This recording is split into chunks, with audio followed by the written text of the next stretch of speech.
What is up, guys? So I'm here back with the race cart. I don't know what part this is of this build series, just because I've been lazy and I need to get caught up on editing videos and uploading them.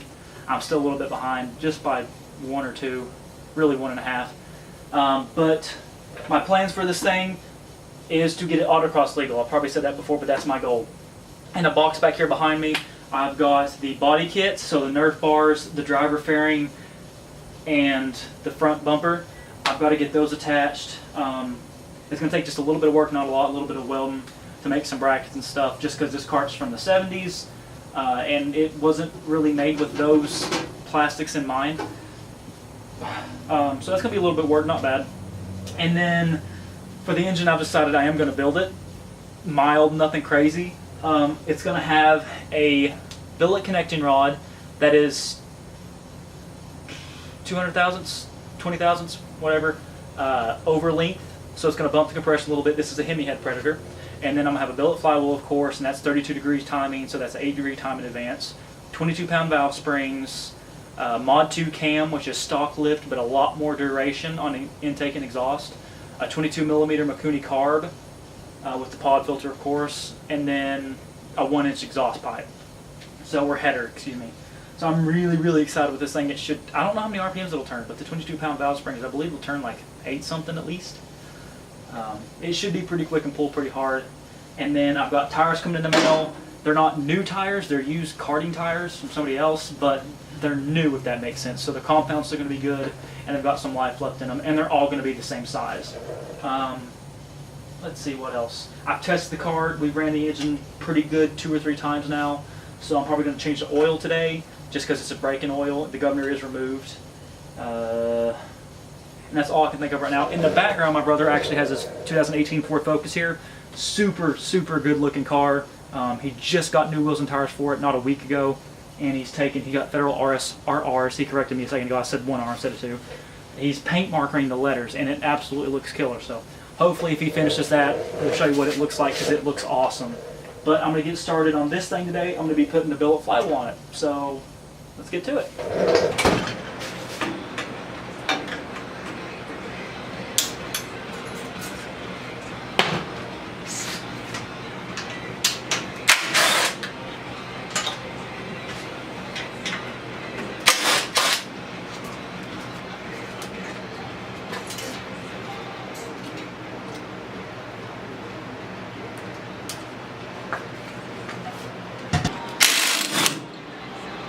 There we go. For those of you that are curious, your flywheel nut is a 19mm. Here's your starting cup, is what I'm going to call it. It's what your pull starter catches on to turn the flywheel. Fan blade, and your actual flywheel. Now, it shouldn't be too hard to get this off because this engine's still really new, but you're going to have to kind of pry back here and also tap it with a hammer, and that should help pop her off. And it helps to remove this heat shield as well, so I'm going to do that right now. I think I'm going to do that anyway. Turn the flywheel a little bit. There we go.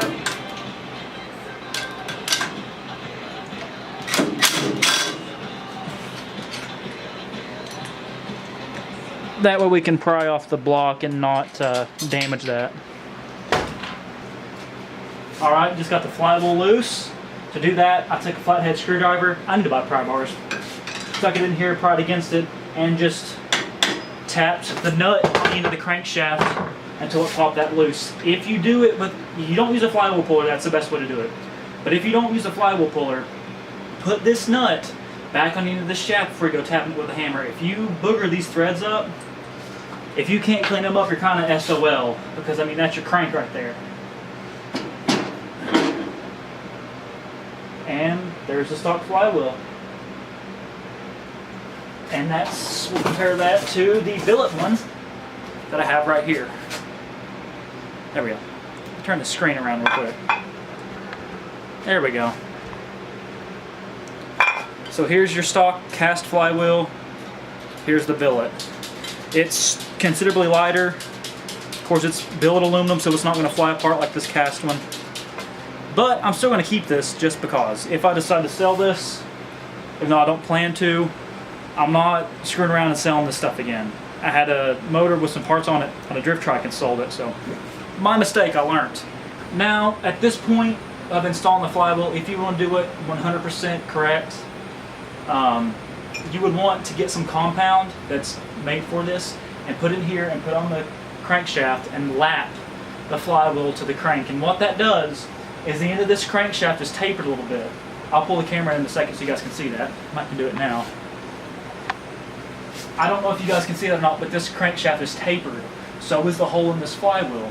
When you lap it, basically what you're doing, if this camera would focus, basically what you're doing is sanding, or a more correct term might be polishing the two surfaces together, removing just a little bit of metal where they're a perfect fit and taper for each other. Right now, they're probably not 100% perfect, but they're going to be good enough. I'm not going to do that. So I'm just going to slap this baby on there. The key stock is still in the flywheel, the crankshaft. Make sure you don't lose that. And don't install the flywheel without the key stock in there. So I'm going to throw that on, put this nut on, and then there's a torque spec for this. I'm going to give it the old mouth click tight, and we'll move on. Alrighty guys, I'm about to put the flywheel on, and I should note, I forgot to mention this in the last clip, make sure you put this starting cup on, or you're going to be forced to drill start the thing because your pull start's not going to have anything to grab. So, to start, you want to make sure when you're putting this on that you line the keyway up with the keyway on the key stock up with the keyway on the flywheel. Of course, everybody knows that, or you should know that. If you don't, we won't judge. You'll learn somehow. Somehow, sometime.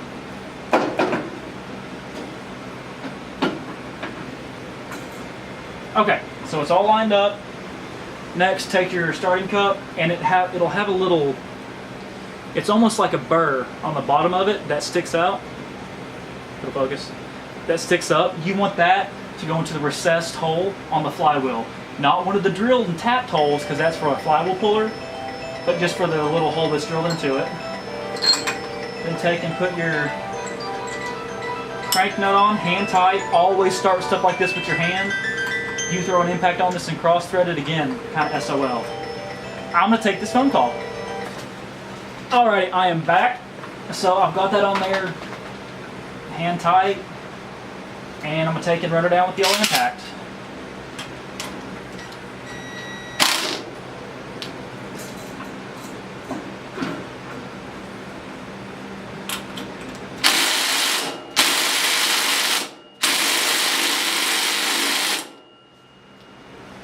Alrighty, we should be good.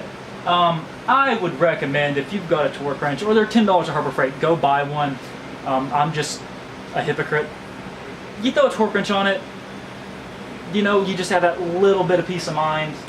I don't think it's going to come off, though. It shouldn't be a problem. So that's basically it. I'm going to throw this recoil starter back on, and probably throw that heat shielding back on. And then I'm going to drain the oil on this thing, change the oil, and then we'll get some footage of his car, what he's got going on. I can't wait to have that Mikuni because it gets rid of all this linkage. That's the thing. If you're going to, mess with one of these things, one of these engines, if you want to put a pod filter on this engine, that's going to run you, for the adapter and stuff, about at least $30 or $40 for the pod filter and the adapter. Okay, well, you're still using a stock throat carburetor, like a stock bore carburetor. You can jet it, but it's still the same stock bore. So it can only breathe so much, it can only move so much air. Now, let's say that you want to get rid of this linkage and go with a top plate or a throttle linkage. That's like 20 or 30 bucks for that kit, I think. So by the time that you add that up, much less if you're going to get a carburetor that's been bored out, like a .615 or .670, I think is an option. The Mikuni is the same price, a little bit more, or maybe even cheaper if you do all that. So I think it just makes sense to have a better carburetor that can move more air and is in a way simpler. It's a slide carb, so the linkage just directly goes into the carburetor. There is no linkage. The cable goes directly in. I kind of misspoke there, but you get what I'm saying.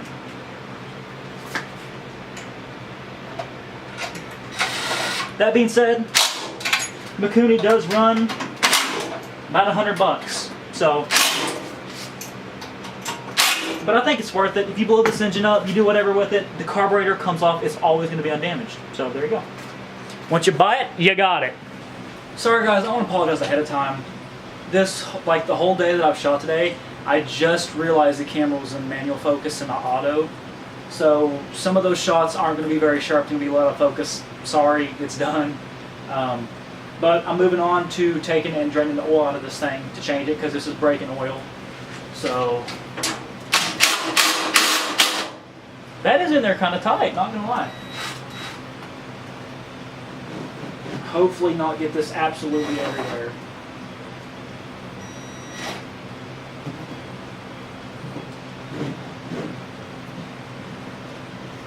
For once in my life, I guessed reasonably on where the oil was going to go. After I done oil, especially on stuff like this, I like to immediately add it back because it would be so easy to want to go ride this thing, forget that it doesn't have oil in it, and trash $100 and a lot of time in a heartbeat. So go ahead and add the oil to it. They take half a quart. Get my little funnel in there. Grab my oil wherever it will be. And I'm going to need y'all to ignore what kind of oil this is. It's full synthetic and it's the right weight, so that's all that matters.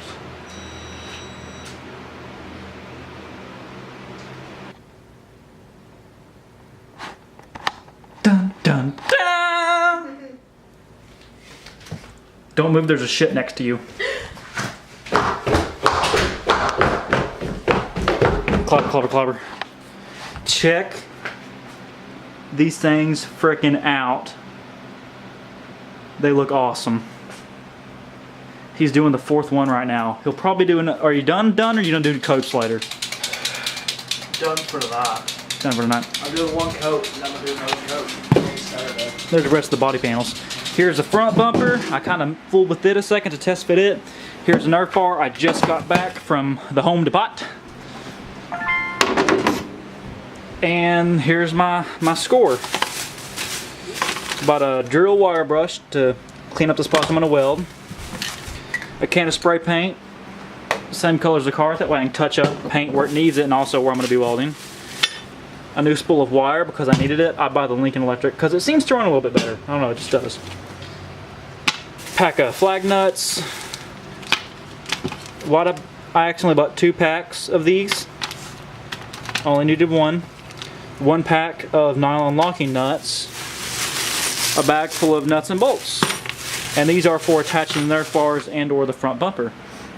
So I'm going to get you all set back up on a tripod. And I don't know if I'll mess with the front bumper tonight or the Nerf bar. Might try the front bumper. We'll see. Alright, so I'm working on a way to mount the front bumper. It's got 4 different, let me show you. This front bumper has got 4 of these little mounting pieces. I'm going to be removing the 2 outside ones just because I don't want to cut the frame on the go-kart. I'd rather cut this than the go-kart frame. So I'm going to only be using the 2 inner ones. Now this pipe is going to sandwich on the top side of this. So I'm going to cut that pipe down to about 5 inches to be about the right size for this. So I'm going to break out the Sawzall, cut it on this marked line, and start trying to see about mocking the rest of it up.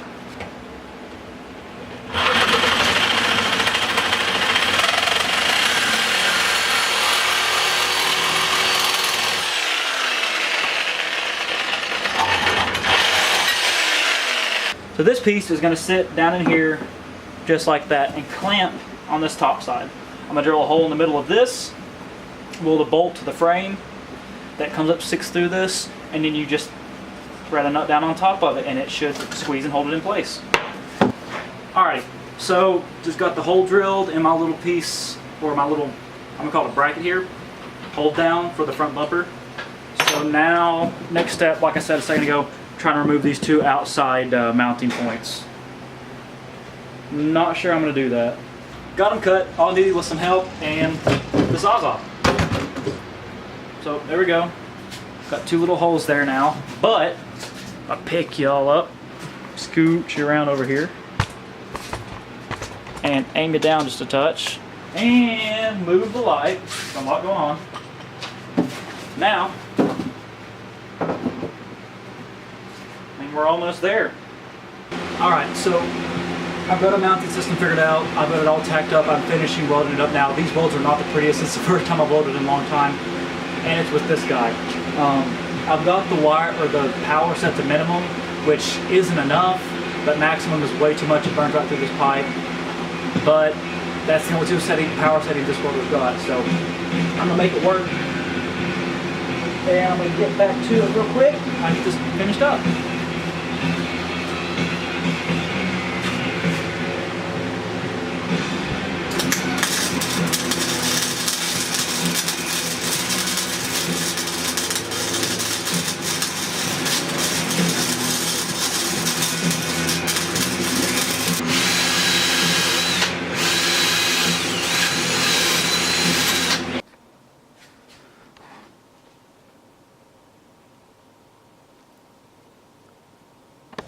What is up, guys? Thank you all for watching. This is going to be the end of this video.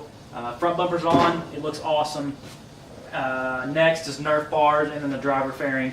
I'll show you guys that real quick because with this thing on there, I mean, it starts to look like an actual race car. It looks sick. I love it. I absolutely cannot wait. But like I said, stick around because I'm going to be building this 212 right here. It's going to get a billet connecting rod. I just put the billet flywheel on it. It's going to have a 22 millimeter Makuni carburetor, 1-inch exhaust header, 22-pound valve springs, Mod 2 cam. So she should move all right. I'm planning on, when I do all the engine work to it, pulling the head off and maybe porting and polishing just a little bit. I'm not sure, but I've got the stuff to do it, so I might go ahead and do it. But yeah, I'm super excited. Subscribe if you want to see more of this race car.